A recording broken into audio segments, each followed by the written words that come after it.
इस वीडियो में हम आपको बताएंगे कि एंडोमेट्रियोसिस क्या है और एंडोमेट्रियोसिस के सिम्टम्स क्या है और एंडोमेट्रियोसिस का ट्रीटमेंट क्या है। सबसे पहले हम बात करते हैं कि एंडोमेट्रियोसिस क्या है। यूट्रस या बच्चादानी के अंदर एक लाइनिंग होती है जिसे हम एंडोमेट्रियम कहते हैं। जैसे जैसे आपके पीरियड या मेंस्ट्रुअल साइकिल आगे की तरफ बढ़ता है तो ये लाइनिंग थिक या मोटी होना शुरू हो जाती है और अगले पीरियड या मेंसेस से पहले ये लाइनिंग टूट जाती है और वजाइना में चली जाती है और ब्लीडिंग स्टार्ट हो जाती है और आपके पीरियड भी शुरू हो जाते हैं। लेकिन एंडोमेट्रियोसिस के पेशेंट में ये एंडोमेट्रियम लाइनिंग ना सिर्फ वजाइना में जाती है बल्कि दूसरी जगहों जैसा कि ओवरीज और फ्लोपियन ट्यूब्स में चली जाती है और बाद वक़ात ये इंटेस्टाइनल एरिया में भी चली जाती है। ये बहुत ज़्यादा पेचीदगी वाला मामला होता है और इसका इलाज बहुत ज़रूरी होता है। अब हम बात करते हैं कि एंडोमेट्रियोसिस के पेशेंट को पेन क्यों बहुत ज़्यादा होती है।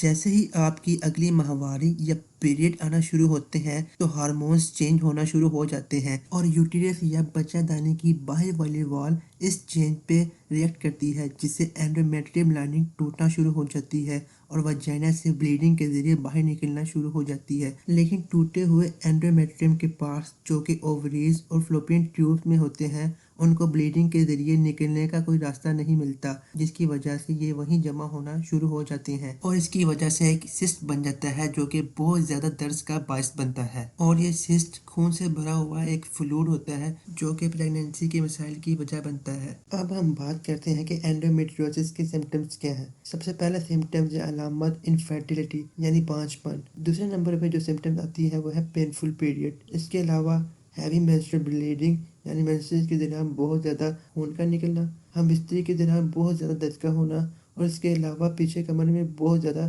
दर्द या तकलीफ का होना।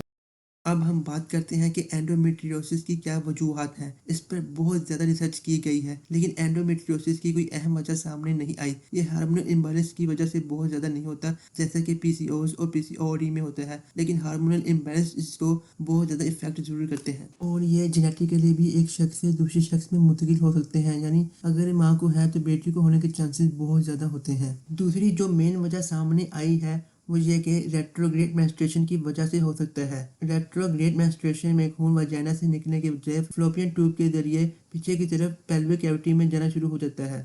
अब हम बात करते हैं कि एंडोमेट्रियोसिस का ट्रीटमेंट क्या है।